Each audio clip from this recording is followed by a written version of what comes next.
ओम नमः शिवाय। आज शिव पुराण के अंतर्गत 8वें दिन कथा सुनते हुए भगवान शिव के लिंग एवं साकार विग्रह की पूजा के रहस्य तथा महत्व का वर्णन हम सुन रहे हैं। सूत जी ने कहा, शौनक, जो श्रवण, कीर्तन और मनन इन तीनों साधनों के अनुष्ठान में समर्थ ना हो, वह भगवान शंकर के लिंग एवं मूर्ति की स्थापना करके नित्य उसकी पूजा करे तो संसार सागर से पार हो जाता है। वंचना अथवा छल न करते हुए अपनी शक्ति के अनुसार धन राशि ले जाए और उसे शिवलिंग अथवा शिव मूर्ति की सेवा के लिए अर्पित कर दे।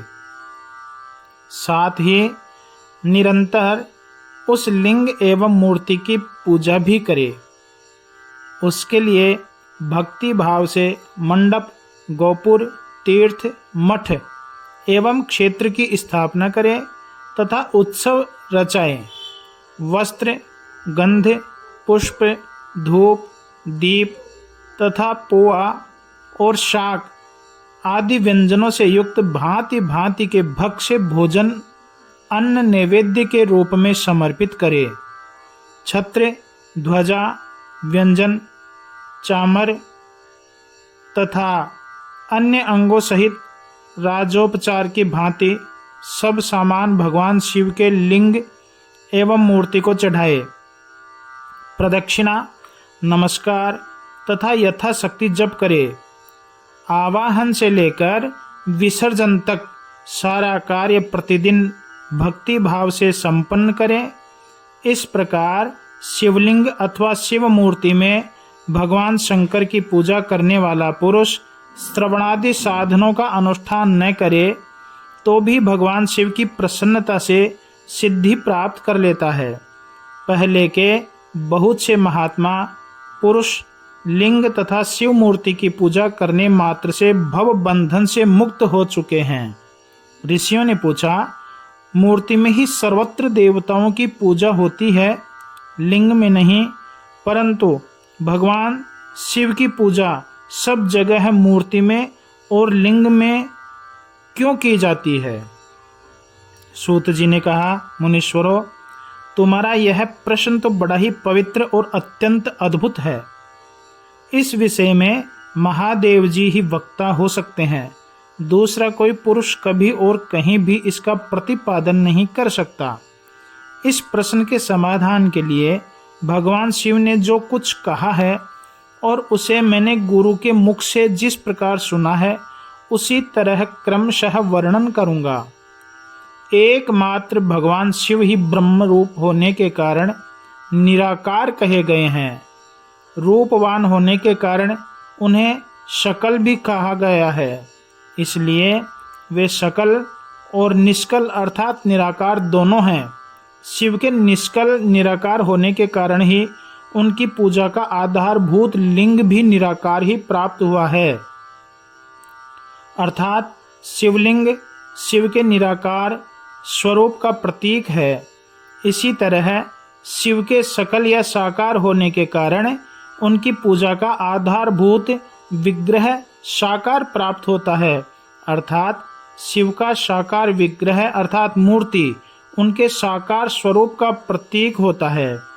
सकल और अकल समस्त अंग आकार सहित साकार और अंग आकार से सर्वथा रहित निराकार रूप होने से ही वे ब्रह्म शब्द से कहे जाने वाले परमात्मा हैं। यही कारण है कि सब लोग लिंग और मूर्ति दोनों में ही सदा भगवान शिव की पूजा करते हैं। शिव से भिन्न जो दूसरे देवता हैं वे साक्षात ब्रह्म नहीं हैं, इसलिए कहीं भी उनके लिए निराकार लिंग नहीं उपलब्ध होता। पूर्व काल में बुद्धिमान ब्रह्मपुत्र सनत कुमार मुनि ने मंदराचल नंदिकेश्वर से इसी प्रकार प्रश्न किया। सनत कुमार बोले, भगवान शिव से भिन्न जो देवता हैं उन सब की पूजा के लिए सर्वत्र प्रायः मूर्ति मात्र ही अधिक संख्या में देखा और सुना जाता है। केवल भगवान शिव की ही पूजा में लिंग और वेर दोनों का उपयोग देखने में आता है। अतः कल्याणमय नंदिकेश्वर, इस विषय में जो तत्व की बात हो उसे मुझे इस प्रकार बताइए जिससे अच्छी तरह समझ में आ जाए। नंदिकेश्वर ने कहा, हे ब्रह्म कुमार, आपके इस प्रश्न का हम जैसे लोगों के द्वारा कोई उत्तर नहीं दिया जा सकता, क्योंकि यह गोपनीय विषय है और लिंग साक्षात ब्रह्म का प्रतीक है। तथापि आप शिव भक्त हैं, इसलिए इस विषय में भगवान शिव ने जो कुछ बताया है उसे ही आपके समक्ष कहता हूँ। भगवान शिव ब्रह्म स्वरूप और निराकार हैं, इसलिए उन्हीं की पूजा में निष्कल लिंग का उपयोग होता है। संपूर्ण वेदों का यही मत है। सनत कुमार बोले, महाभाग, आपने भगवान शिव तथा दूसरे देवताओं के पूजन में लिंग और वेर के प्रचार का जो रहस्य विभाग पूर्वक बताया है वह यथार्थ है। इसलिए लिंग और वेर की आदि उत्पत्ति का जो उत्तम वृत्तांत है उसी को मैं इस समय सुनना चाहता हूँ। लिंग की प्राकट्य का रहस्य सूचित करने वाला प्रसंग मुझे सुनाइए। इसके उत्तर में नंदिकेश्वर ने भगवान महादेव के निष्कल अर्थात निराकार स्वरूप लिंग के आविर्भाव का प्रसंग सुनाना प्रारंभ किया।